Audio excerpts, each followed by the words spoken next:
Não é possível. A física não permite. Nunca provaram nada contra mim. E não vão provar. Você é safado.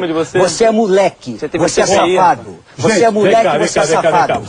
Vamos baixar a bola. Você é moleque safado. O novo técnico do Flamengo é o senhor Valdemar.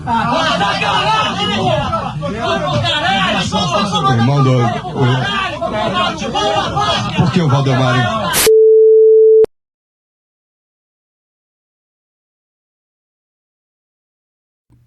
Vem comigo, torcedor carioca. Estamos chegando para o 10º episódio do podcast A Turma do Deixa Disso. Quem diria, hein? Já estamos no ar aí há mais de 2 meses e cada vez bombando mais aí na web. Rumo aos 600 inscritos agora, hein?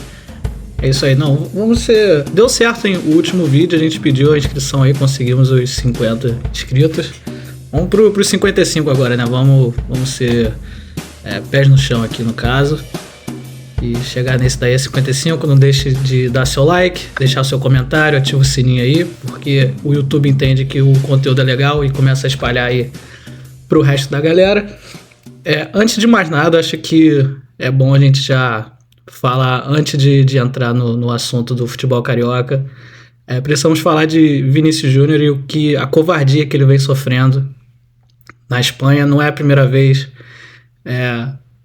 não é um caso pontual, já aconteceu com ele diversas vezes e assim, o que passou ontem, né, anteontem, foi absurdo, um estádio inteiro provocando o cara por causa de racismo. Então assim, a gente sabe que nada vai acontecer, até porque o presidente lá da La Liga já se mostrou um cara também ligado a partido com ideias fascistas. A mídia espanhola está querendo distorcer, né? Falar que o Vinícius é o que está provocando e não a vítima. E então, assim, muita força aí pro Vinícius. A gente tá com ele. Deixa aí aberto também se alguém quiser falar mais alguma coisa. Acho que não tem muito o que comentar, né? Só se solidarizar e fogo dos racistas. Eu acho que você resumiu muito bem, nosso âncora, né? Uma entrada que não poderia ser diferente. Porque, cara, a verdade é a seguinte. Enquanto a gente achar que o futebol sobrepõe a viver em sociedade, a gente vai tolerar, de alguma maneira, esse tipo de coisa. Não dá mais para tolerar. E eu acho que, mais do que tudo isso que a gente vem fazendo, da repercussão, principalmente aqui no Brasil, teve muita força, principalmente que no Campeonato Brasileiro, por exemplo, que comecem a ser utilizados os dispositivos para punir aqueles clubes que as suas torcidas eventualmente façam isso. A gente já tem esses dispositivos, agora cabe a quem comanda o futebol brasileiro que eles sejam usados. Tem pouco tempo, uma semana atrás, o Marcelo trouxe aqui um destaque negativo também da torcida do Corinthians com homofobia. O que vai acontecer? O Corinthians vai perder ponto? Ou vai ser só mais um caso que vai acontecer e vai ficar por isso mesmo, vou lançar uma hashtag? Eu sou torcedor do Fluminense. Se a torcida do Fluminense cometer um ato parecido com o que fez a torcida do Corinthians, com o que fez a torcida do Valência, ou qualquer outras torcidas que cometem esses atos, que são inúmeras, esse é um problema social, não é um problema de uma torcida ou outra, eu estou a favor que o meu time perca ponto.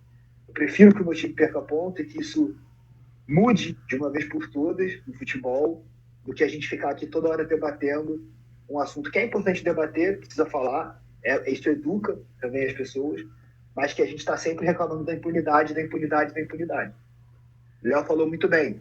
O caso do Vinícius Júnior foi mais bizarro, porque é um problema tão social, tão presente na Espanha, que, cara, não foi só o torcedor, o juiz, o árbitro de vídeo, né, que agora vão ser afastados, todos eles cometeram uma injustiça. É muita gente.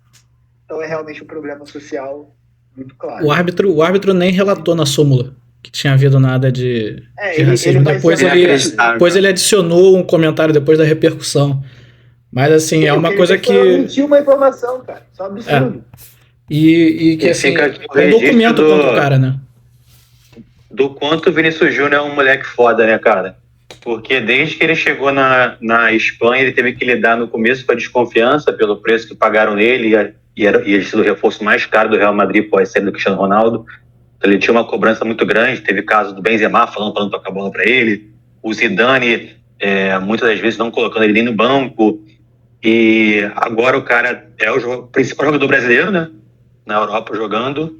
É um moleque que a gente não pode esquecer, ele tem 22 anos e está passando por muita coisa que, pelo que falaram agora, foi o golpe mais duro que ele sofreu realmente, que foi a vez que ele realmente ficou mais abalado, porque você imagina um estádio todo querendo que você não esteja ali fazendo o que você pratica, a sua profissão, e de uma forma suja, bizarra, que ao ponto dele chegar e querer sair do campo, sabe? É uma situação realmente muito chata, muito feia, e que parece que agora a La Liga vai tomar alguma providência, porque já é o 10º caso só com o Vinícius Júnior, por exemplo. Então a repercussão está sendo muito maior. Eu imagino que dessa vez vai acontecer alguma coisa e que, cara, só escancara realmente isso não é um caso isolado do futebol, não é. É realmente um retrato da sociedade e, infelizmente, acontece muito com o Vinícius Júnior porque é um cara que é protagonista, é um cara que ninguém quer ver um preto favelado vencendo na vida, sendo o protagonista do time do Real Madrid, que é o maior time do mundo. Então, porque tem um monte de outros pretos na Espanha e não acontece com eles? Porque quem é o protagonista é o Vinícius Júnior. É um moleque que é irreverente, é um moleque que vai pra cima, é um moleque que faz gol e dança. Aí vai associar porque ele tá provocando, porque ele é insinuante, que tem que fazer isso com ele. Só acontece com ele porque ele é preto, é por isso. Não acontece... Vou além, Sérgio, vou além. Houveram outros casos, mas só que, por exemplo, o Rudiger também sofreu racismo. Mas ele, por exemplo, não confrontou. Acho que essa é a grande diferença. O Vinícius Júnior quis confrontar. Ele quis e ele tá certo. E o tanto de casos que acontecem e lá na Europa eles se protegem ali e não rola nada. É um problema realmente muito grande e está escancarando tudo que a gente recebe da Europa. Não é tá acontecendo no futebol agora, só um caso ali, cara, acontece o tempo todo isso. Acontece o tempo todo e com o Vinícius Júnior é a 10ª vez. Isso precisa ser não só a Liga Espanhola, mas a FIFA tem que se envolver, o Itamaraty tem que se envolver, até acho que o Lula na reunião do G7 chegou a falar também, mostrou solidariedade e pediu intervenção do Itamaraty nesse caso, e todos têm que ser responsabilizados, patrocinadores da La Liga, tudo que envolve.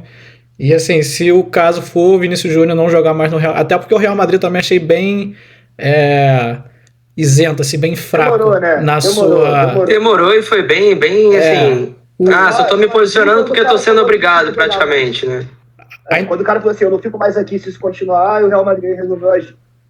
A entrevista do Ancelotti foi muito boa, não sei se vocês viram, mas a entrevista do Ancelotti foi Dessa vez, né? Dessa vez, porque na outra vez ele passou pano. Do outro lado, a atuação da jornalista foi ridícula. Ridículo.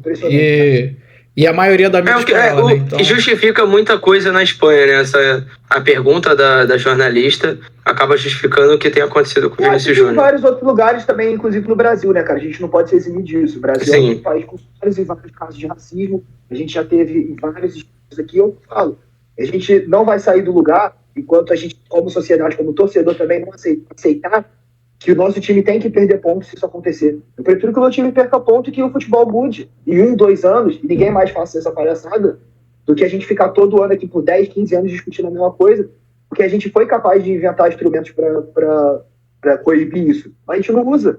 Né? Então o Brasil, esse ano, o Brasileirão, tem uma novidade. A CBF instituiu punição por caso de racismo e homofobia, por exemplo, nos estádios. O Corinthians já aconteceu 2 vezes, se eu não me engano, só em 2023. Ou uma foi no final do ano passado, não me lembro agora. E o que vai acontecer? Essa é a questão. Se não acontecer nada... O que aconteceu na Espanha, por exemplo, se for um caso ali, ele nem é considerado crime nem nada.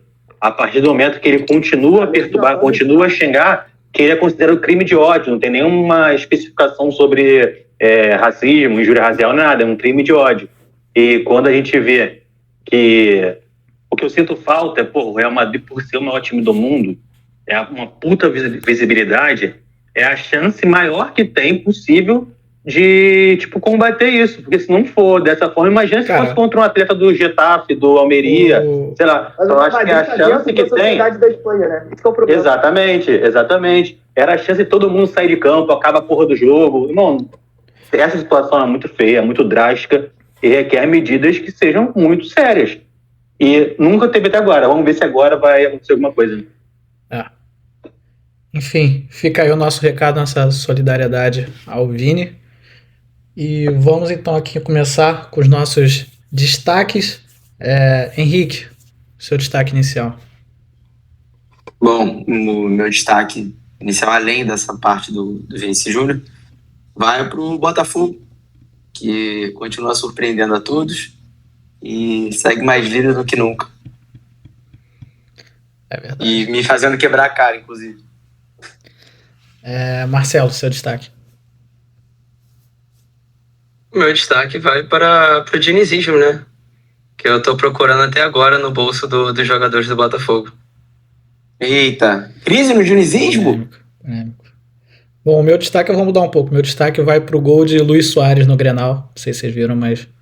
Golaço. E ele vem aí desempenhando, parecendo num clássico, né? Então, assim, ótimo pro futebol brasileiro. Já tinha feito um senhor golaço pela Copa do Brasil. Também. Sérgio, seu destaque. O meu destaque vai para o Diniz do Metaverso, que antigamente era um técnico que massacrava e tomava um gol. Agora, do nada, o time não ataca mais, ele também não sofre tanto perigo, os caras ficam cercando a área, então ele marca melhor e ataca pior. Então esse é o Diniz do Metaverso. E Matheus, seu destaque. Cara, eu pensei em vários destaques, mas eu não consigo dar um destaque melhor que o Eduardo Paes. Esse cara é um gênio. É isso, meu destaque vai para o Eduardo Paes, o único que conseguiu xingar, realmente usar uma palavra de macho calão contra o imbecil, que é o presidente da La Liga. A gente tenta odiar ele, né? Exato. Esse é um cara controverso. Seria um ótimo convidado pro nosso podcast, ia ser muito engraçado. Fica aqui o nosso convite. Eu já tentei falar com ele pelo Twitter. Mas ele nunca me respondeu. Talvez porque seja eu xingando.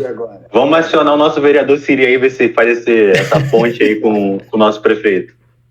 É isso. Então é isso. Vamos entrar aqui no primeiro jogo da rodada. Foi no sábado, às 6h30. Clássico vovô, como a gente falou aqui semana passada, né, o mais esperado dos últimos tempos. E o Botafogo anulou o Fluminense, né? O Fluminense no fim do jogo teve 3 finalizações.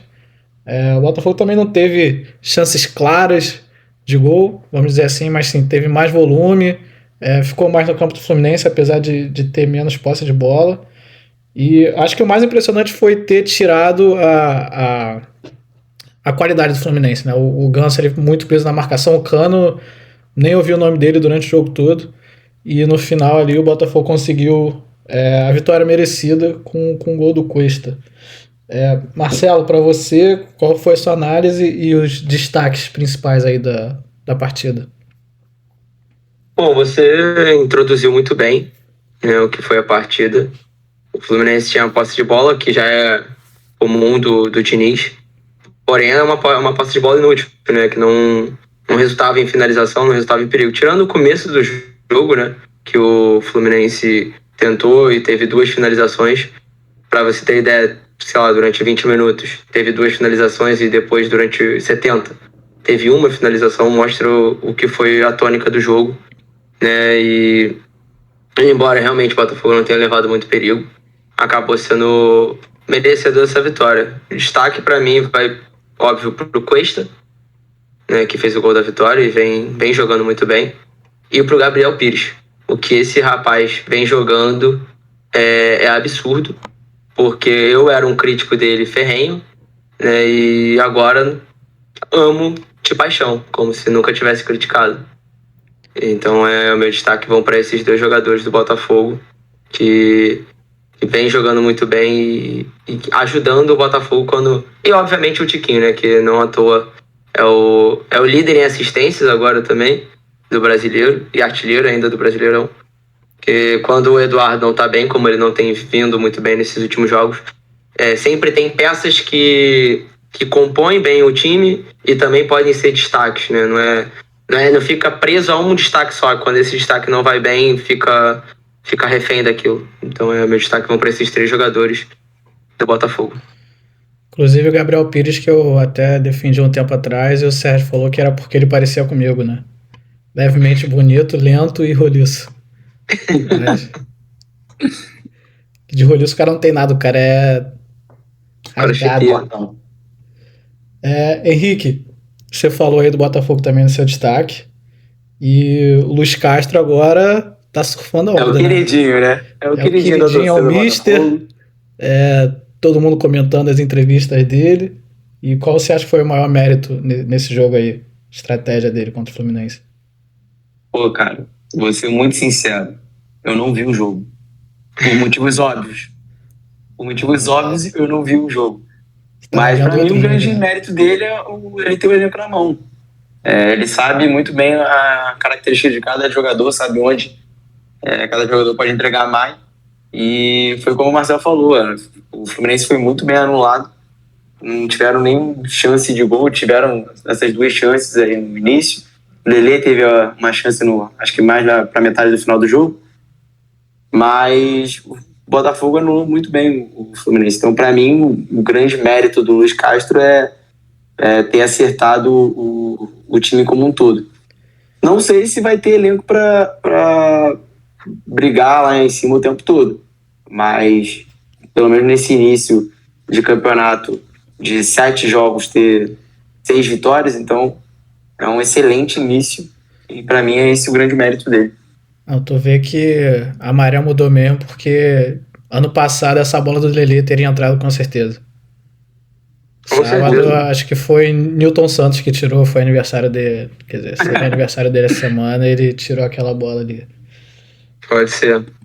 Agora, Matheus, falando pelo lado do Fluminense, os 2 jogos da semana... Âncora, eu só queria fazer uma provocação, até pra, pra saber se foi só o meu ponto de vista ou não. Não, é sério, pode parecer situação sobre a simulação dos jogadores do Fluminense que resultaram em cartões amarelos para o Tiquinho Soares, né? E também para o Cuesta. Não estou me recordando agora. Para o Cuesta. O que vocês, tricolores, acharam desses casos, né? Que prejudicaram o Botafogo, que o Tiquinho está suspenso para a próxima rodada. E o Cuesta teve que jogar com um pé no freio, justamente porque já estava amarelado justo. E no primeiro tempo, ainda por cima. Antes do Matheus responder... vou ser bem sincero. Não, pode falar então. Não, só para complementar, além da provocação do Marcelo, o Fluminense jogou contra o Flamengo também na Copa do Brasil no meio de semana. Jogou menos que o Flamengo também, principalmente no primeiro tempo, também conseguiu meio que anular as armas do Fluminense. Depois o Fluminense ficou com 1 a menos e tal, né? Então foi mais difícil. Você acha que os outros times estão decifrando o dinizismo agora? Já não é a novidade e por isso ele tem que arrumar um jeito de ajustar? E aí você pode complementar com a pergunta do Marcelo. Vou começar pela pergunta sobre o lance das simulações. Confesso que o do Cuesta eu não me lembro. Foi? O do Nino eu lembro. Foi o Nino tinha. Só que o do Nino e o Tiquinho, assim, eu achei que.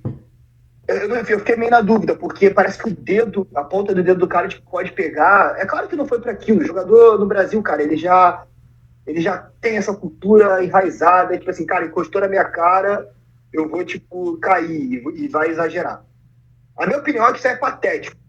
Que viu, no meio de semana também, como o Léo falou, também ter visto o jogo, né? E eu sou um cara, eu acho que o VAR, a ferramenta do VAR, ela serve para intervir no futebol. Mas nesse caso, eu acho que o VAR deveria intervir.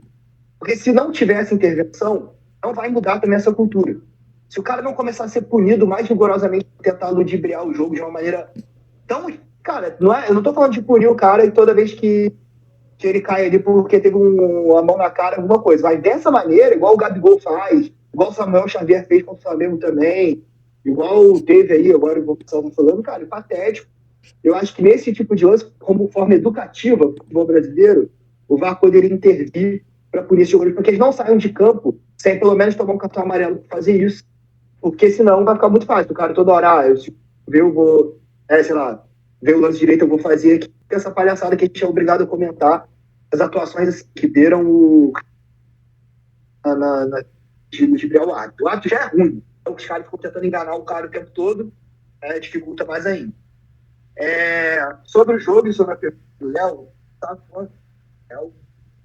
eu acho que os adversários estão desenvolvendo formas eficazes de jogar muito melhor, pelo menos anular.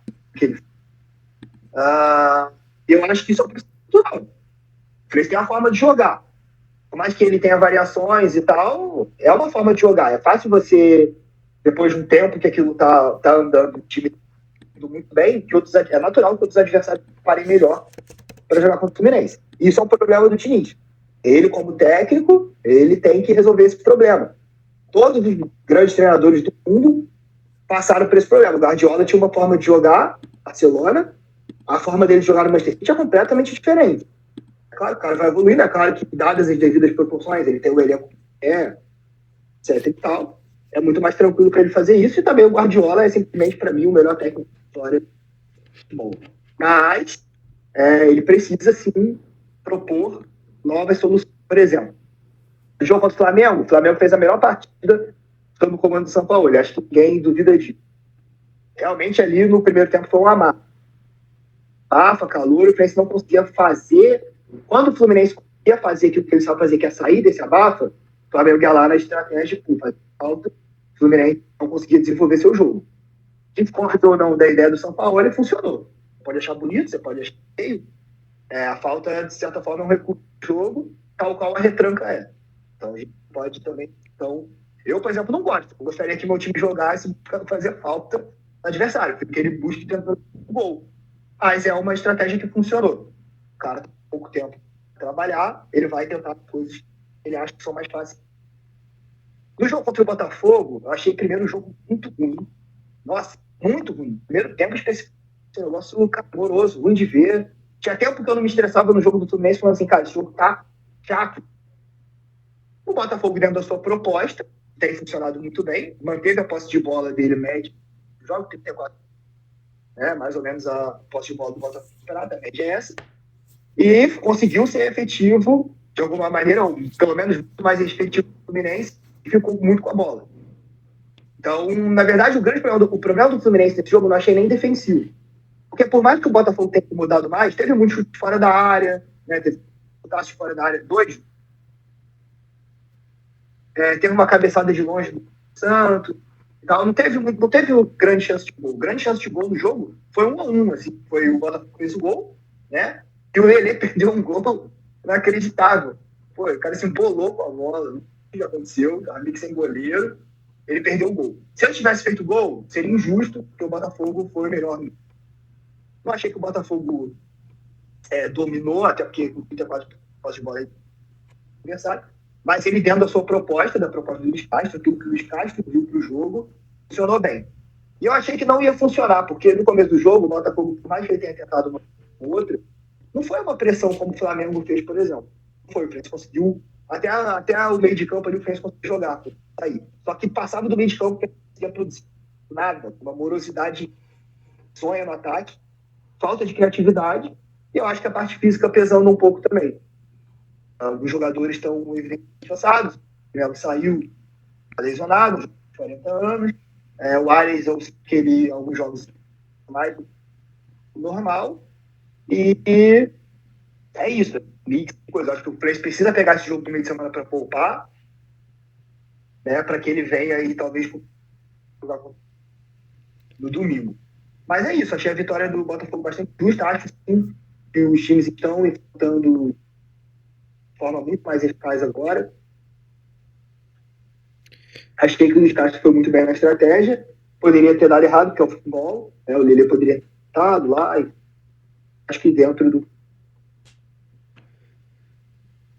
Acho que Mas foi também uma estratégia do Castro, né? De, às vezes... subia mais a marcação e pressionava o Fluminense lá dentro da área do Fluminense e às vezes recuava e ficava esperando mais ali no meio campo, né? O Botafogo alternou, o Botafogo alternou. Ele dava uns abafas, tipo assim, no comecinho ele tentou dar uma abafa, aí tipo, foi mais jogando linha média, aí de vez em quando ele ia, tentava morder. E agora, a gente não gosta muito de falar aqui, mas que atuação, mais uma atuação péssima de Braulio da Silva Machado, grande árbitro de futebol, patético, conseguiu 24 faltas pro Botafogo, 14 pro Fluminense. O primeiro tempo não andava, não tinha 5 passes cada time para o negócio evoluir, né? Um negócio assim, horroroso. Mas é aquilo que a gente, infelizmente, já está meio no Brasil. E, Sérgio, para você também a análise do jogo e qual o grau de preocupação até agora que o Fluminense começou a patinar aí, né? Essa oscilação é normal ou tem que mudar alguma coisa ou é muito também por causa dos desfalques? Mas, na real, eu acho que o problema do Fluminense passa muito pelo desequilíbrio do elenco. O Fluminense tem os 11 ideais ali, o time titular, muito melhor do que os reservas. Muito melhor mesmo. Então, quando você perde todo no lado esquerdo, igual o Fluminense perdeu para a partida contra o Botafogo, que estava sem o Keno, sem o Alexandre e sem o Marcelo. O jogo do Fluminense parece que não flui. Não fluiu contra o Flamengo, não fluiu contra o Botafogo. E quem entra não dá tanto resultado igual quem estava ali. Porque você tem que improvisar o Guga no lateral direito, porque sem o Marcelo, a lógica é botar o Alexandre na ponta. Sem o Alexandre, então tu já perde mais um jogador. E o Guga sofreu muito, né? Então, e se você for ver, o Diniz melhorou muito realmente na marcação, como eu falei no meu destaque lá, tanto contra o Flamengo quanto o Botafogo, não teve tanta chance assim, até mais contra o Flamengo, porque se você for ver um jogador a menos e tal, deveria ter sido uma massa muito maior. Mas a parte de criação me preocupa um pouco, só que eu acho que não passa... Eu dou menos importância para os outros times estarem conseguindo cercar o Fluminense.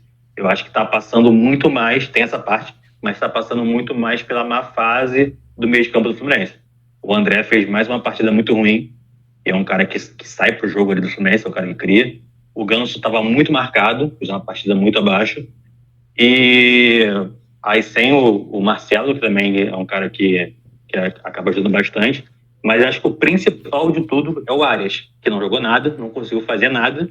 E ele é um cara que consegue arrastar muita marcação quando o Fluminense está muito preso, é um cara que consegue levar 2 ou 3 ali e achar bem o cano. Então, eu acho que passa muito por isso a derrota do Fluminense e essa fase. Não acho que seja algo assim, acabou o dinizismo, mudou tudo. Não acho, de verdade. Eu acho que está tendo muito cansaço da sequência de jogos, né? Só que ele sim tem que trabalhar de outras formas, tem que conseguir que nenhum time nem consiga cercar ele um pouco. Contra o Flamengo, o time cercou totalmente, não conseguiu fazer nada. Então, acho que tem que arrumar alternativas.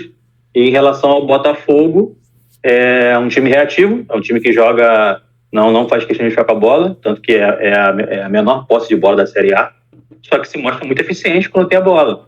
Parece eu jogando um videogame, que eu pego a bola e saio igual duro pra frente. Ele faz isso e conseguiu muitas chances de finalizar. Acabaram não sendo tantas chances claras de gol, né? Eu fui até ver aqui o XG aqui do SofaScore, tava dando 1,60 pro Botafogo. O XG é tipo quanto que as finalizações, é tipo a qualidade da finalização para transformar ela em gol. Então meio que o do Botafogo deu 1,60, ou seja, poderia ter feito mais de um gol, né? E o do Fluminense ficou perto de 1, foi 0,93 por causa do lance do Lelê, que estava sem goleiro. Então acaba sendo até um número um pouco mentiroso, porque foi essa chance bizarra de ter perdido o gol ali. Senão não teria nem perto disso, que um chute foi do Cano, do meio de campo, e o outro também de fora da área. O Fluminense realmente não conseguiu fazer nada. E é até estranho para o time do Diniz ter só 3 finalizações no jogo todo. Meio que... Por isso que eu acho que passa muito mais pelo Fluminense do que pelos outros times. Tanto que não faz tanto tempo que a gente fez uma atuação ótima contra o Flamengo, contra o River Plate. Por mais que não tenha feito uma puta atuação contra o Cuiabá, fez um gol muito cedo e isso influencia muito no resultado. Contra o Cruzeiro lá, é um time difícil, então o Fluminense fez 2-0 ainda. Então acho que passa muito por várias pequenas coisas. Além disso, é um time que está sendo muito visado. Então, naturalmente, vão se estudar muito mais o Fluminense. Mas eu não vi, por exemplo, o Botafogo fazendo muito diferente do que fez contra o Fluminense no Campeonato Carioca. Até ano passado também, no Brasileiro. O Luiz Castro, ele de todos esses técnicos que enfrentaram o Fluminense, ele é um dos que consegue mais encaixar o jogo dele contra o Fluminense. E até é meio estranho, porque o Fluminense gosta de ficar com a bola. Então, se um time dá a bola para ele, o Fluminense seria melhor. Só que o jogo realmente não encaixou. Eu acho que até encaixou menos do que contra o Flamengo, porque contra o Flamengo ainda teve o fator da expulsão, e ainda assim o Fluminense conseguiu sair contra-ataque algumas vezes. Agora, sábado, o Fluminense não conseguia fazer nada. O conceito do amasso, eu acho que vai muito mais por isso, o Fluminense não conseguiu fazer nada. E não, o Botafogo teve 22 chutes, 21, mas não foram tantos chutes perigosos. Mas, de fato, o Fluminense não fez nada, por isso que até considero o amasso pelo Fluminense não conseguir realmente concluir em gol. Então, acho que para cravar... para Libertadores. Então, para cravar que é um problema assim que está maior, vamos ter que ver na sequência, que vai pegar agora da Strongest, Altitude, depois Corinthians, depois Flamengo, depois River, se eu não me engano. Acho que essa sequência, uma sequência pesada. Então, acho que é aí que a gente vai ver realmente como é que o Fluminense está. Para a Libertadores acaba não tendo tanto impacto porque já meio que está com a classificação encaminhada. Só que fica aquele sinal de alerta de que não é o time que está jogando melhor, não tá, logicamente, e também não é aquele time que a gente fala assim, porra, é claro que vai ganhar um título, que nem estava aparecendo aí, né, quando saiu aquela sequência de River e Flamengo, não é bem assim. Mas também, como não é para cima, também não é para baixo. Acho que o Diniz acaba sofrendo muito também, da mesma forma que babam muito o ovo dele, ele também, o hate que ele sofre também é muito grande. Eu ia falar isso, justamente, cara, assim, a gente pode viver também a esquizofrenia, né? O Diniz é muito bom, o Diniz é muito ruim. Cara, quem imaginou que o Fluminense ia ganhar tudo, é lunático. Ele faz um grande trabalho, mas ele vai ter dificuldade, cara. O Fluminense tem dificuldade de elenco. Eu acho até que o elenco é melhor do que eu imaginava na temporada. Só que tem um problema crônico, que é o que o Sérgio falou. Quando o Keno não joga, o time fica pro lado esquerdo morto. Então, assim, os dois jogos que foram melhores da temporada do Fluminense, 4-1 no Flamengo e 5-1 no River, o Keno fez um grande jogo. Então, assim, ele faz a diferença. Fica esse recado pra torcida. A torcida pega no pé dele até, estava rendendo, esperado, mas ele é o único jogador de ponta do Fluminense para fazer aquele lado. E a saída dele, a saída do Marcelo, a saída do Alexandre, enfraqueceu muito o lado esquerdo. Tá muito difícil continuar produzindo o mesmo volume que ele vive. E o Diniz é isso. A gente não pode achar que ele é Deus e que ele é o Guardiola e nem que ele é o Givanildo de Primeiro. Ele é o treinador em construção, que está aprendendo coisas e que tipo, tem um potencial para ser muito melhor do que essa média péssima que a gente tem em terras. E o Botafogo, né? Com o Givanildo de Oliveira, um grande técnico. Agora pode... E o Botafogo nessa rodada ali foi ótima, né? Porque ganhou do Fluminense, né? Que tava briga direta ali na tabela. O Palmeiras tropeçou. Então o Botafogo abre 3 pontos pro segundo colocado, sendo que tem 2 vitórias a mais. Então, assim, pelo menos mais uma rodada na liderança, né? Já praticamente certo. Cara, com certeza assim o Botafogo já não vai passar perrengue no campeonato. Já não tem como. Não, o Botafogo já tem mais vitórias. Então onde o elenco dele pode levar ele. Vai ser uma Libertadores. O Botafogo já tem mais vitórias nesse campeonato agora com 7 jogos do que teve em todo o campeonato de 2020, por exemplo, né? Que lá só ganhou 5 jogos, já tem 6 vitórias agora. E o time que fez 18... E pega o América Mineiro em casa, que tá no Z4 agora, na próxima rodada, enquanto o Fluminense visita o Corinthians, o Palmeiras visita o Galo, e o Flamengo pega o Cruzeiro, por exemplo, né? Então, assim...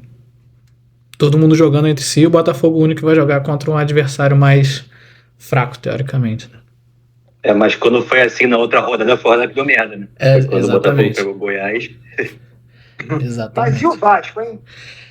Pois é, o Vasco, né, também jogou no sábado e sofreu 2-0, depois o Vasco empatou, eu até achei que eu ia acertar ali o meu palpite aqui do empate, só que aí o Vasco toma 2 gols nos acréscimos praticamente e sai derrotado. E desanda tudo. Henrique, você estava presente em loco, inacreditavelmente. Quais foram as suas impressões? Tá no mute aí, ó. Foi mal. Então, isso aqui nada mais é do que o que todo vascaíno tem agora, né? O medo do fantasma de novamente ir para a Série B. Falando sobre o jogo. Você isso sempre? Cada dia tu vai vir de um personagem? O Vasco podia parar de me deixar triste, que aí eu paro de fazer isso, né?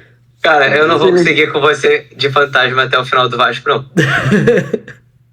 Ué, vou fazer o quê? Fala isso pro Vasco, pô. A culpa não é minha. Eu só tô representando todo o sentimento do vascaíno que, nesse momento, está entrando na zona de rebaixamento com a vitória do Cuiabá. Então, infelizmente, eu vou ter que continuar assim, entendeu? Mas falando sobre o jogo do Vasco. O início do jogo foi muito promissor, cara. Eu, de verdade, eu me iludi, achei que a gente fosse ter um dia de felicidade, mas a gente teve 2 chances no início, com o goleiro de São Paulo salvando, mas o nosso querido Bambu entrou mole mais uma vez no jogo. Começou já dando mole no começo do jogo, mas o atacante, eu não sei se era o Luciano, chutou no meio do gol e foi uma defesa fácil para o Léo Jardim. Mas logo na sequência, uma troca de passes ali pro lado esquerdo do São Paulo, uma falha na marcação, tanto do Galarza quanto do Bambu novamente, e gol do São Paulo. Logo na sequência, outro gol do São Paulo, aí eu já vi a merda toda, já fiquei desiludido, triste, querendo ir embora, porque tava um frio da porra. Mas aí o Barros, né, que é o jogador da base do Vasco, que não tava vindo bem, me deu aquele sopro de esperança no final do primeiro tempo. A gente conseguiu a proeza de empatar aos 38, se não me engano. E aí eu me iludi. Aí eu me iludi de vez. Eu fui pra loucura. Porém, o Vasco não me dá um pouco de paz. Eu já estava satisfeito com o empate, um pontozinho do empate da Gama.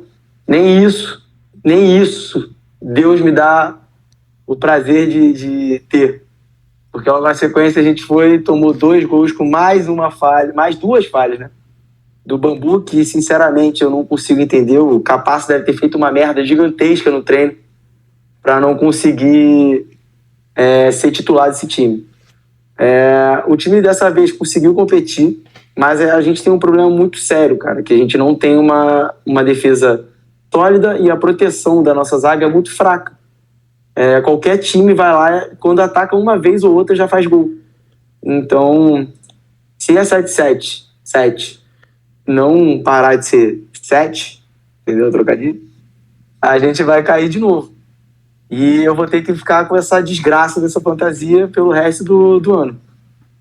Mas E outra coisa, muito vascaíno tá falando que o Barbieri tem que sair. Eu não vejo assim, tá? Pelo menos por enquanto. O problema do Vasco, principalmente, é elenco. A gente não tem time. Então não adianta ficar colocando a culpa só no Barbieri. Óbvio que ele tem participação na péssima campanha do Vasco. Mas eu acho que o principal motivo é a gente não ter um elenco bom. Novamente, eu falei isso semana passada, eu vou falar de novo. O Orelhano, ele precisa ir para a escolinha. Porque o jogador do Vasco, ele não tá servindo de nada. Ele parece um passarinho, ele cisca, não faz nada. E é o nosso sopro de esperança pro meio de campo. Isso não existe. Então é bom o Vasco abrir bem os olhos, senão essa fantasia aqui vai acabar acontecendo. Alguém tira um print disso, por favor, com o fantasma da Série B aqui no... Então é isso, Henrique. Enquanto o Vasco estiver no Z4, você vai estar de fantasma? Ou de palhaço? Vou estar de fantasma. De fantasma porque é o que eu tenho mais medo. Eu prefiro ser palhaço do que ficar na Série B novamente. Então, em forma de protesto, eu vou ficar de fantasma durante toda a parte do Vasco. Ainda bem que tá chegando frio, né? Causar bastante. Verdade. O Vasco só podia ganhar, né? Pra parar, pra ficar mais tranquilo. Ainda bem que o podcast começou esse ano, né? Senão o Henrique ia ficar de fantasma já tem uns 8, 9 anos, né? Ninguém ia ver a cara dele, né? Rapaz, eu ia ser o Mr. M do TDD. Ô Marcelo, o Henrique disse aí que mesmo com toda essa turbulência, ele ainda defende a permanência do Barbieri. Que ontem, né, no sábado, quer dizer, disse que o Vasco jogou melhor, merecia a vitória, no mínimo um empate, só que o Vasco não consegue transformar o bom futebol em vitórias, né, em gols. Você ainda tem esperança nele? Você acha que é o técnico certo para continuar? Também concorda que o problema é o elenco? O problema no elenco é claro, né? Porque todo mundo concorda que há problemas no elenco do Vasco, há diversas carências, né? Demitir Barbieri demitir o técnico do clube de futebol é sempre a primeira solução para tudo, né? Impressionante, porque pode ser SAF, pode ser qualquer outra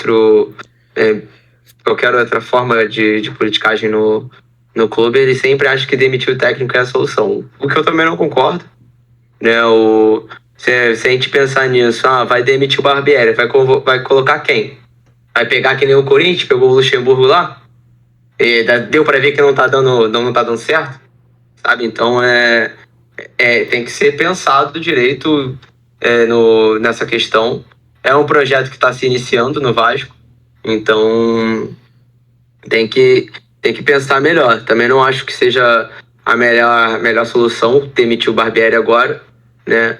Só que é bom pro vascaíno, alô Thiago Coxinha, perceber que o time do Vasco não é lá essas coisas, né? Muito pelo contrário, tem muitas carências, né? Tanto que hoje em dia, se for parar pra pensar, eu não consigo com esse moleque.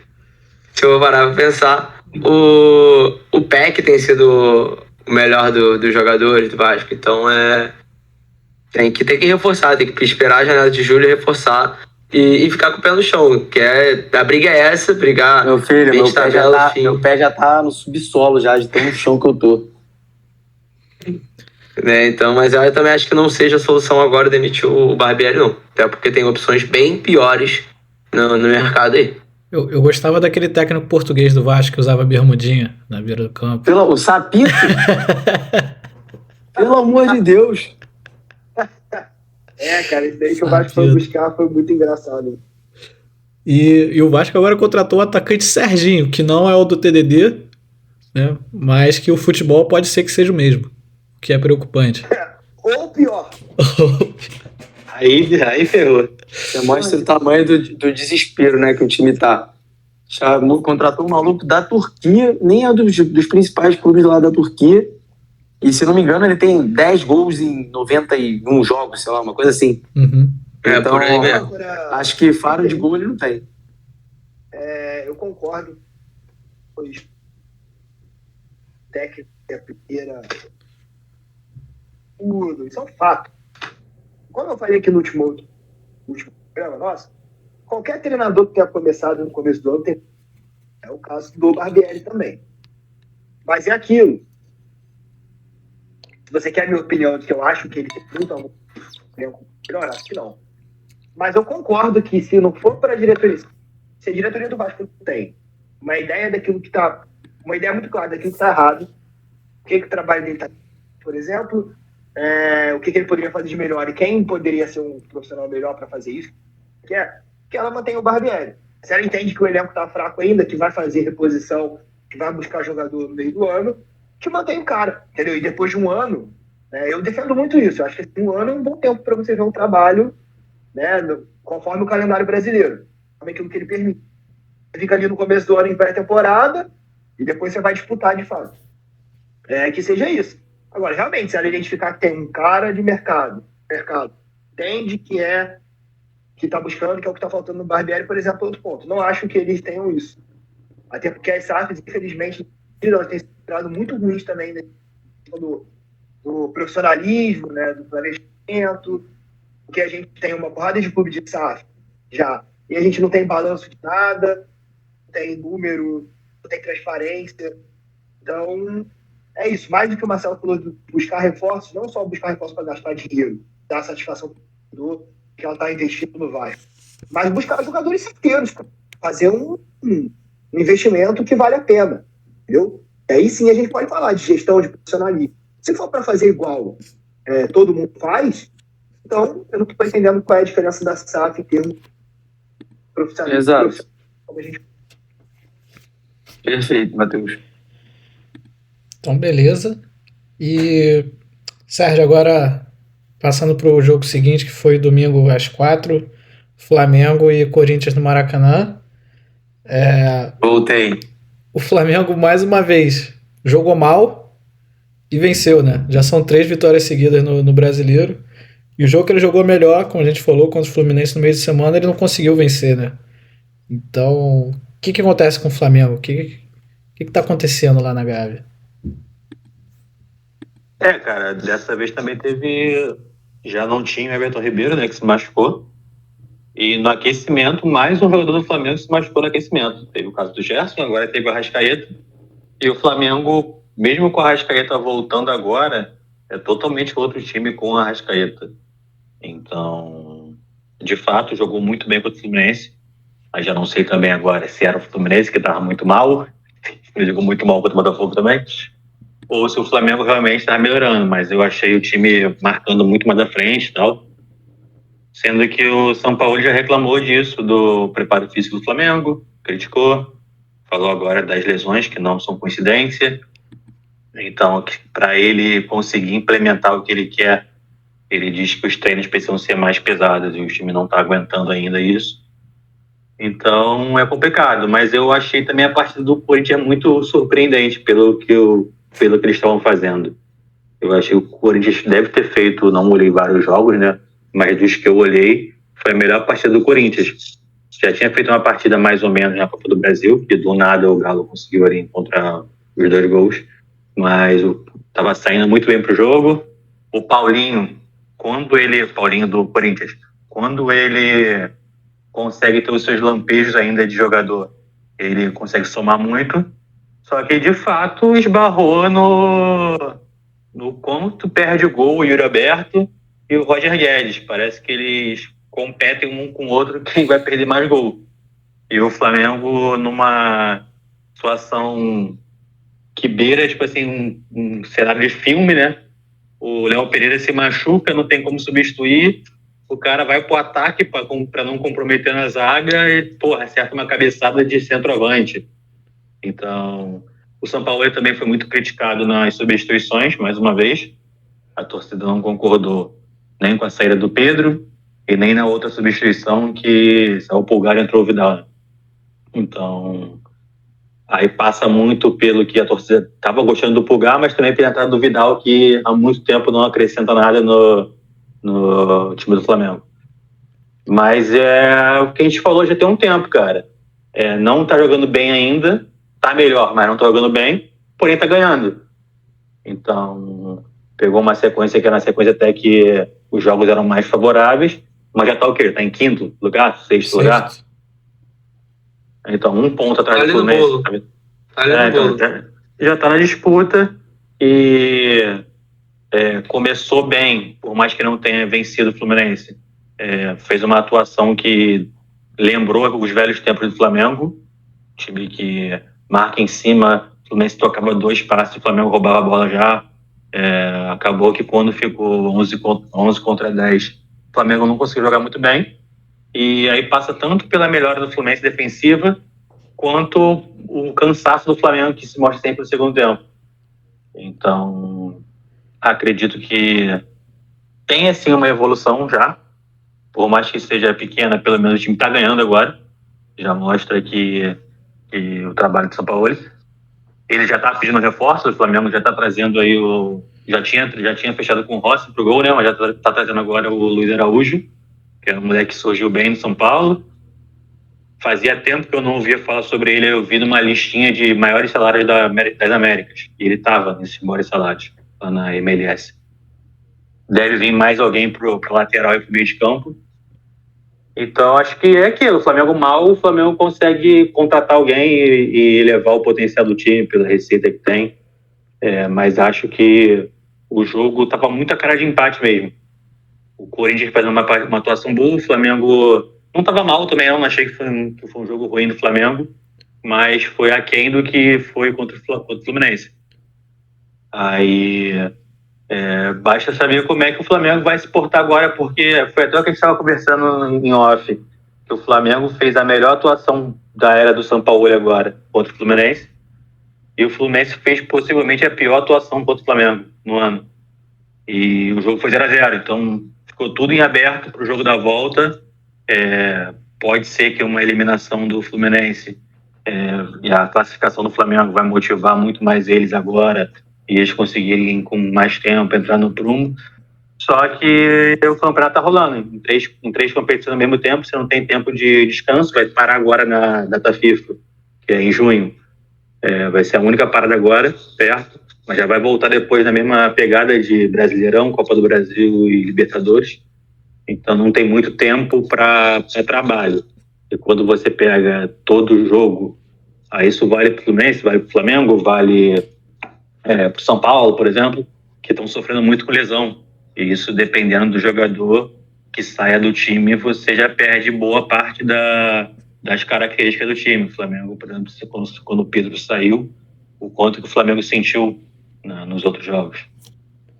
Mas eu acho que era realmente jogo para empate. E chegou um momento do jogo ali que parecia que o Corinthians jogou melhor o segundo tempo, depois estava satisfeito com o resultado. Com 0-0, falava, levar um pontinho para São Paulo tá de bom tamanho. Aí aconteceu aquele caso de filme lá, de livro, foi o gol do Léo Pereira. Só um destaquezinho pro Corinthians, que o Luxemburgo ainda não venceu, né, desde que assumiu o time, e eu duvido que ele chegue até o final do campeonato, hein. Pô, com toda certeza.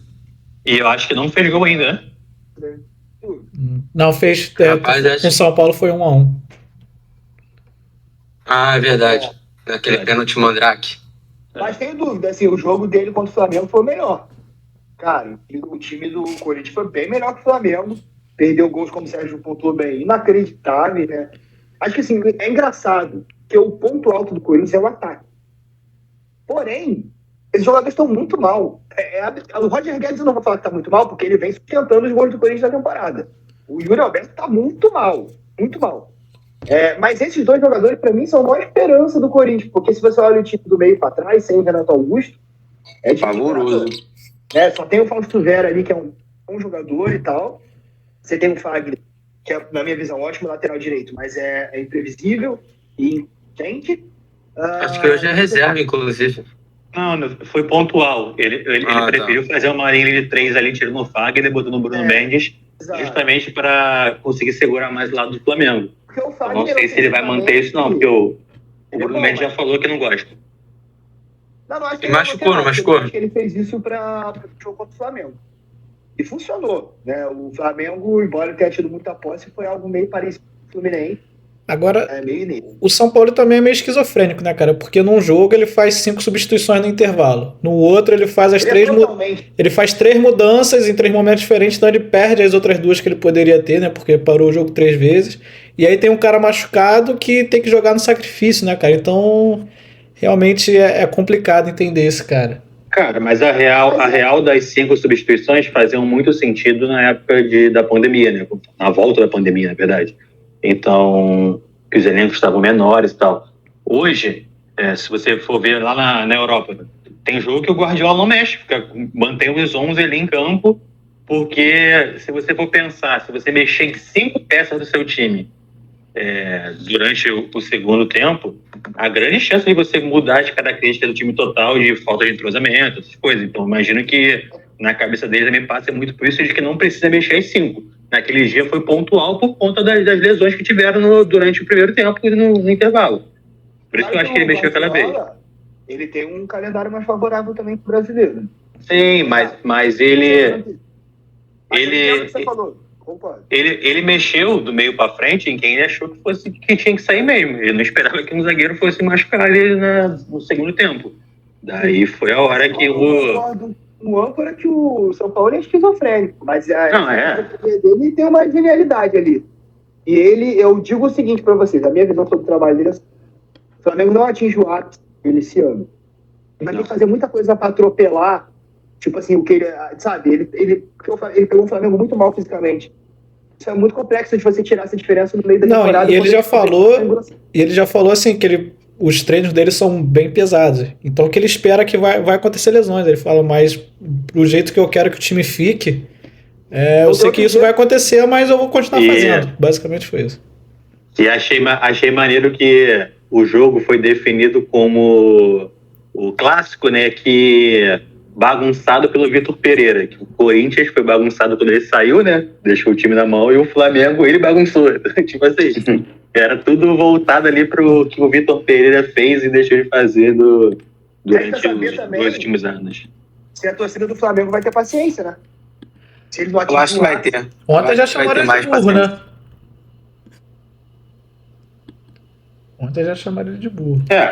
Eu acho que depende muito. Se perde na Copa do Brasil e faz um jogo e perde pro Racing lá na Argentina. Vai embolar o grupo do Flamengo na Libertadores, vai ter saído da Copa do Brasil, então acho que a torcida pode ficar impaciente, como pode ser o contrário. Elimina o Fluminense, fica em primeiro na Libertadores e fica ali no G4 do Brasileirão logo nessas próximas rodadas. Já muda totalmente a atmosfera do Flamengo.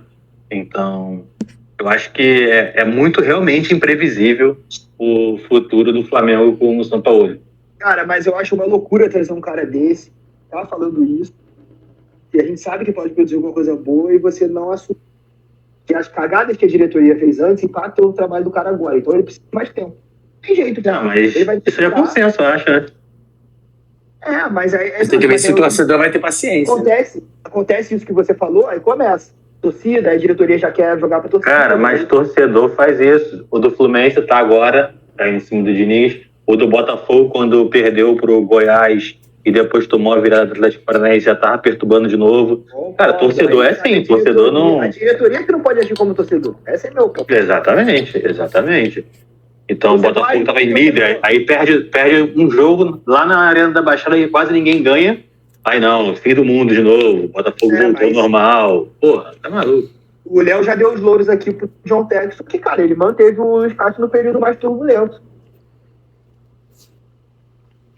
Eu tenho pra mim que se os times brasileiros fizessem mais isso, o futebol seria melhor. Só que... Não, e você vê que dá resultado porque... os times que têm os treinadores há mais tempo, né? Fluminense, Botafogo, Palmeiras, são os que estão indo bem no campeonato, pelo menos, né? Mas aí pode ser aquela história do ovo e a galinha, né? Não tem como... pode ser que, tipo assim, vamos supor, se o Santos não tivesse demitido o técnico, ia estar melhor, sabe? Se um time que é pior não tivesse demitido... Cara, então, mas acho que vai muito o que o Matheus falou. Você tem que dar tempo pro cara, entendeu? Se você tem certeza que esse é o técnico, que você gosta do modelo de jogo dele, você tem que bancar o cara mesmo quando a fase for ruim, né? Então, você acha que o modelo de jogo é adequado pro elenco? Então, mas aí, eu acho que é consenso que o modelo do Sampaoli é o modelo que o Flamengo quer. O modelo do Fluminense. Eu acho que o Flamengo não sabe o que quer. O modelo do Botafogo é o do Luiz Castro, é o do Botafogo. O Botafogo queria esse tipo de técnico. Não repete isso pro Vasco, por exemplo. O cara não olhou pro Barbieri e falou: caralho, o Barbieri é minha escolha. Assim como eu acho que a escolha do Flamengo no começo do ano não ia ser o Vitor Pereira. Eu acho que passa muito, o Flamengo tem a sombra lá do Jesus lá, e sobre técnicos que, tanto do Paulo Souza não era, por exemplo. Senão é uma megalomania muito grande de você querer cada hora um técnico de perfil diferente. Ou seja, de perfil. Assim, o dirigente ele coloca assim: minha primeira opção é o São Paulo, a segunda é o João Santana. A minha terceira é tipo... Cuca. Sabe, o Lampa. Não faz sentido nenhum, cara. Então, assim, você não tem... Aparecendo na CBF. Exato.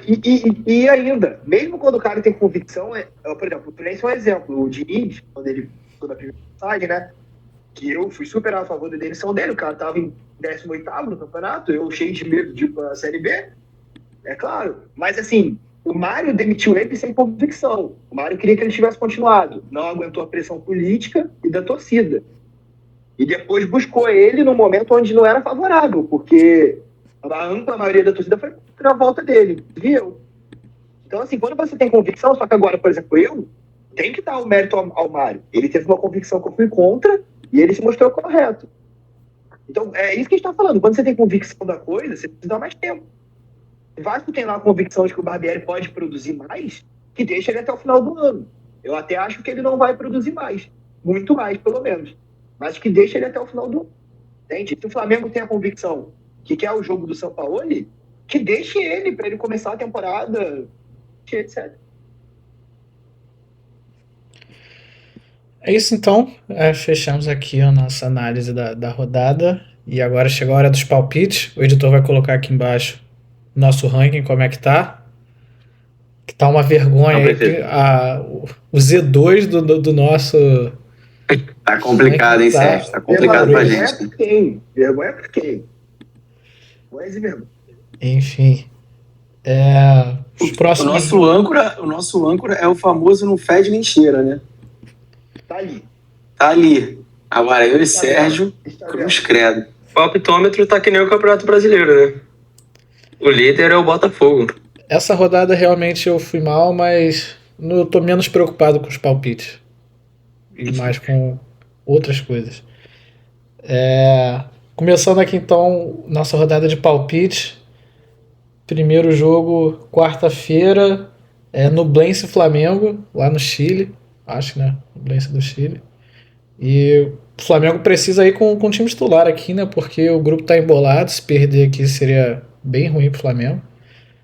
Marcelo, para você, qual o resultado e se você tiver as odds aí também? O Flamengo tem que ganhar, né? Como você bem disse, o Flamengo precisa ganhar porque tá apertado no grupo, né? Odds 6,50 pro Nublense e 1,50 pro Flamengo, tá? Pra mim ganha de 2-0. Sérgio. 4-0 Flamengo.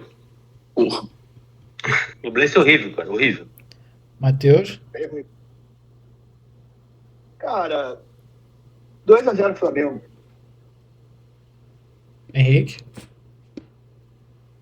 3-1 Flamengo. Pô, essa odd 6,50 aí no Nublense, cara, tá me dando uma coceira aqui pra perder um dinheiro. Pra perder dinheiro. Não sei, eu vou de 2-1 Flamengo. Seguindo aqui, na quinta-feira teremos The Strongest Fluminense na altitude. Eita. Jogo complicado pro Flusão, hein? Apesar de tá bem na liderança. A logística, né, pro Fluminense deve ser tão merda quanto o Botafogo, né? O Fluminense joga domingo, não joga? É em casa ou fora? Fora contra o Corinthians. Corinthians, verdade. Que é complicado. O Fluminense vai levantar o Corinthians. Deixa. Dito isso, 3-0 Corinthians. E recuperação do Lucha. Vocês querem as odds já pro Strongest e Fluminense? 2,80 pro The Strongest e 2,37 pro Flusão. Eu vou apostar no The Strongest, tô avisando. Esse jogo é bom, hein? Acho que o Fluminense não... Será que vai com força total aqui? Se fizer isso, é maluco. Porque já tá cheio de desfalque, né? Podendo arrumar mais um. Tem que jogar com mas 4 já não jogam. Já não joga. Marcelo, Alexander, Keno e Felipe Melo. Então já não tem 4. Eu acho. Não tem defender não. Que ele não vai botar os titulares. Pra você, quanto vai ser esse jogo, Sérgio? Pra mim vai ser 3-1 The Strongest. Marcelo? 2-0 The Strongest. Eu ia no empate, mas com essa fala do Sérgio, eu fui tentado aí no The Strongest. Matheus? Só um parênteses. O técnico do The Strongest, que era um técnico bom, saiu, né? Que era que Recalde lá do... Que foi o que começou o trabalho do Del Valle, né? Ele saiu e foi trabalhar no México.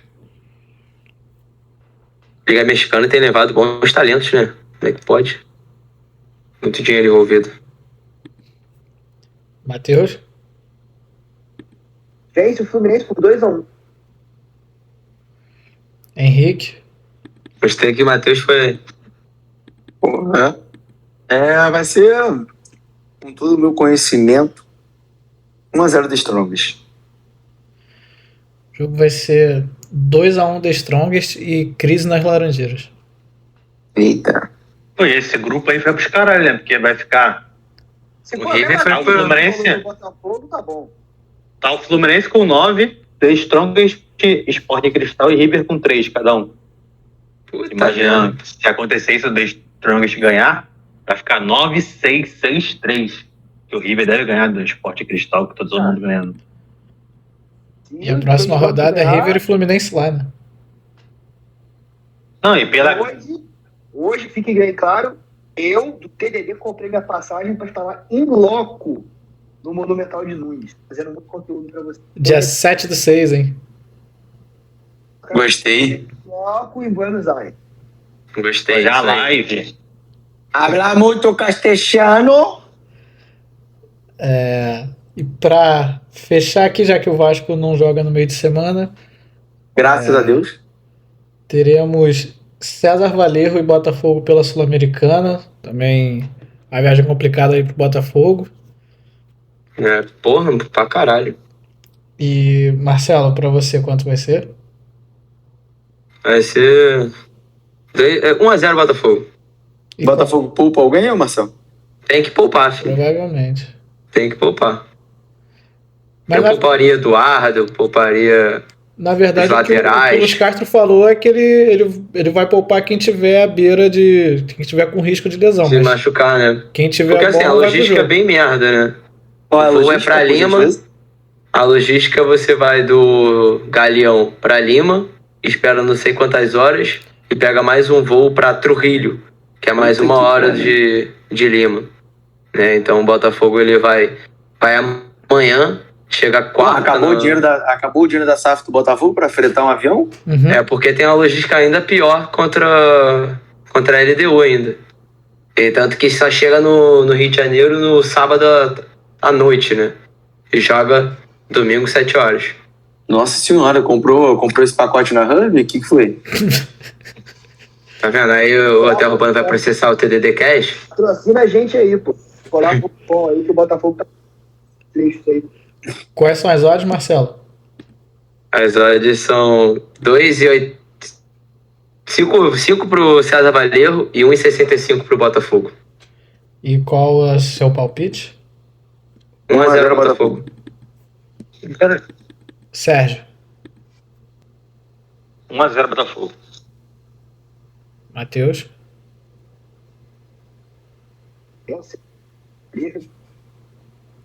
Que? Cara, Não peguei. é um que eu não. É um César Valerro. É, o César Valerro. Time treinado por Louco Abreu. Que tomou de 4x0 no jogo aqui no Engenhão. Cara, o Botafogo vai arrancar 1x1 lá.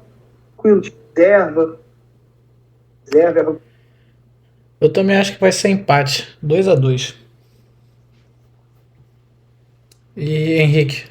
Não, já foi todo Tô mundo? com o Matheus. Não, ainda não fui não, cara. Então, 1x1, né? Tô com o Matheus, eu vou de 1x1 também. Então, beleza. E aí, já no final de semana, mais uma rodada de Brasileirão. 8ª rodada. Sábado teremos Fortaleza e Vasco no Castelão. Coitado, velho. Será que o Henrique vai ter que usar a fantasia de fantasma mais uma rodada? Eu acho que ele vai estar segundo aí de fantasma. Já tem Cara, mas vou te falar, a nossa única chance de ganhar ponto nessas 3 próximas rodadas é contra o Fortaleza. Depois pega aqui. Porque depois é Flamengo, depois é Flamengo e depois é pior que a Inter. gente imaginava aqui do Barra. É. Já tem as odds, Marcelo, para esses jogos ou ainda não? Temos sim. Por enquanto temos odds de 1,65 pro Fortaleza e 4,50 pro Vasco da Gama. Rapaz, o Vasco tá desacreditado, hein? Caralho, tirando pra merda do Vasco. O próprio treinador tirou ele pra merda? Vai ser É um cenário desesperador. Caraca. Dito isso, Matheus, qual o seu palpite? Cara, eu aposto, sinceramente, Fortaleza 3-1. Sérgio?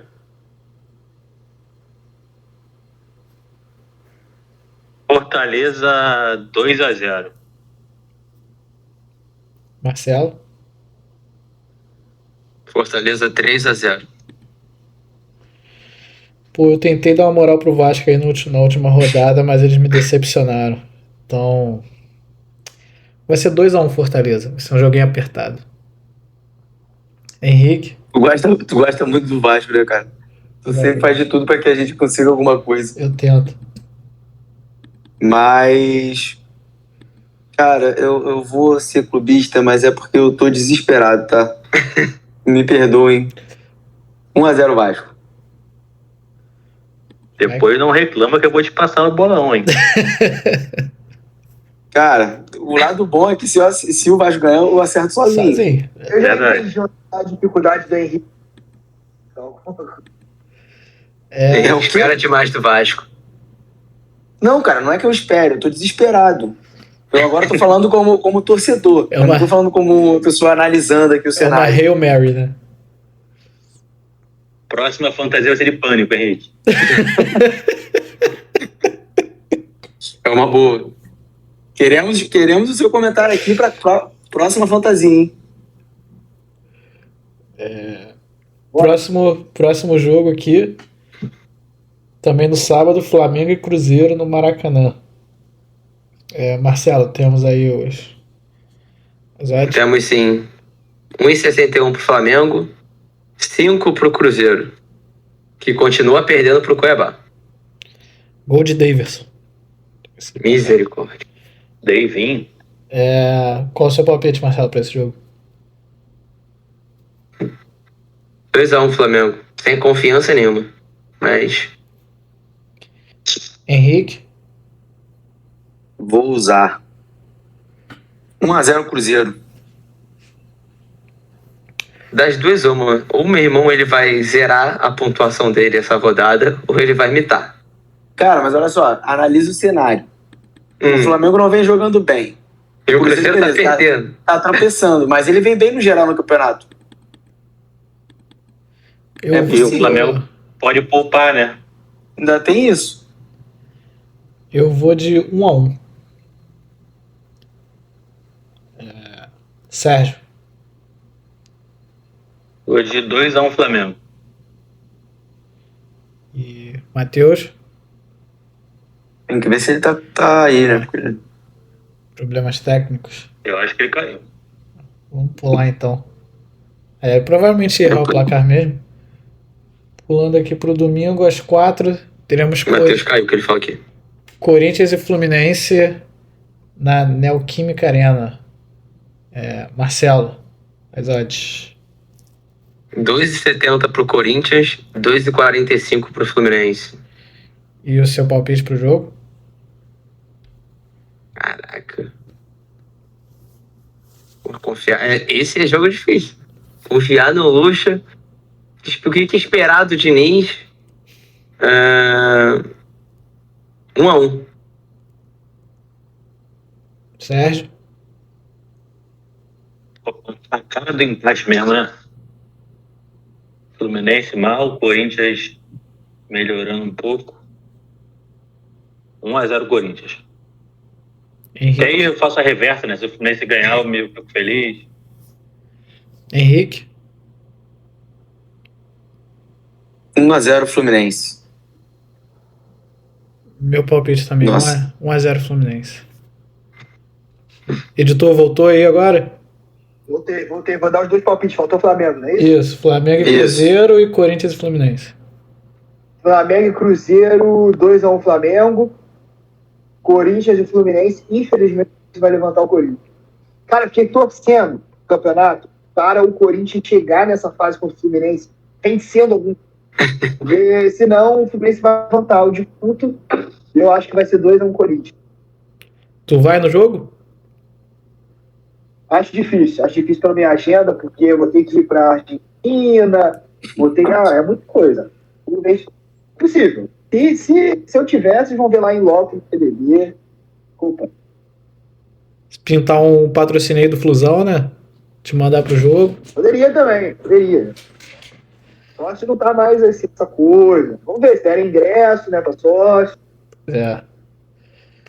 E também no último jogo da rodada, domingo às 19 horas, Newton Santos, Botafogo e América Mineiro. Marcelo, mais odds pra esse jogo? Botafogo 1,72, América Mineiro 4,50. E o seu palpite? Estarei no jogo, mais um. Porém, acho que vai ser 1-1. A gente é freguês do América Mineiro, que é um absurdo. Time cansado, não sei. Não tô confiante agora, não. Eu odiei seu palpite. Com você presente, vai ser 4-0 Botafogo fora o baile. Sérgio. 1-0 Botafogo. Henrique. 2-1 Botafogo. Matheus. O América Mineiro conseguiu ganhar, né? Uma moral, mas eu acho que vai pesar muito pro Botafogo esse jogo realmente. Talvez jogo meio de semana, depende do que ele vai fazer. Pô, pra todo mundo, aí eu acredito que o Botafogo vai dar pro 2-1 Botafogo. Lembrando que o Tiquinho tá suspenso, não joga, né? Que é um grande... Eita, posso mudar meu palpite? Pode, ué. Ô, Gasparzinho, tu já apostou aí, não fica mudando, não. Desculpa. Gasparzinho é muito ruim. Bom, então é isso, né? Fechamos aqui a rodada de palpites. Sérgio, tem recado final hoje? Pô, tem não. Fiquei boladão com essa parada aí do Vinícius Júnior. Um dia muito triste. É um dia pra gente refletir todo mundo como sociedade mesmo, como pessoa, e ver o que cada um realmente pode fazer para dentro do nosso microambiente aí mesmo, o que a gente pode mudar, o que a gente pode melhorar. E foi um dia realmente muito triste para o futebol, para a sociedade como um todo. Bora. Então é isso, mais uma vez. Deixe seu like, seu comentário. Estamos cada vez ganhando mais notoriedade aí na mídia. Alô, Valdeci, alô, Marlon, que nos comparou ao saudoso Pop Bola. Marlon deu uma moral. Caraca, eu tô até emocionada, Marlon. Quero ver se tu vai comentar aí, se tu tá assistindo mesmo aí o episódio aí. Se tu assistiu só o começo, você pulou. É isso, então, rumo aos 55 inscritos. E semana que vem estaremos aqui mais uma vez. Até a próxima. Valeu, galera. Galera.